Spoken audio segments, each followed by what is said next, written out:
Sir, আসসালামু আলাইকুম।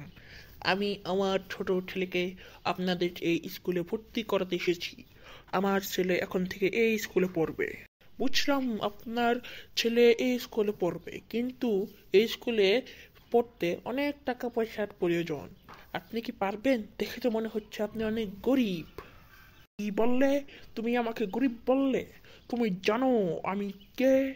আমি হচ্ছে এই শহরের সবচেয়ে বড় ধনী, আকাশ মণ্ডল। আপনি আকাশ মণ্ডল? আয় হায়, ভুল করে ফেললাম।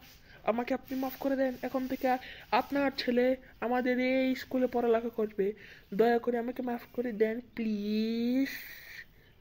বাবা, তাকে মাফ করে দাও। সে ভুল করে ফেলেছে। আর কোনোদিন এরকম করবে না। আছে, মাফ করে দিলাম।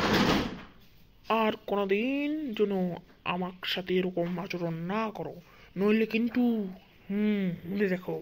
আমি এখন যাচ্ছি, এই যে আমার ছেলেকে এখন পড়াও। আমি চলে যাচ্ছি। এই আমার জন্য একটি গাড়ি রেডি করো। ওই গাড়িটি চলে গিয়েছে। এই চলেন, আমার ক্লাসে আমাকে নিয়ে যান। আচ্ছা, চলো, তোমার ক্লাসে তোমাকে নিয়ে যাচ্ছি। তোমার বাবাকে বলো আমাকে জন্য মাফ করে দেয়। আচ্ছা, বলবো না, আগে তো ক্লাসে নিয়ে যান।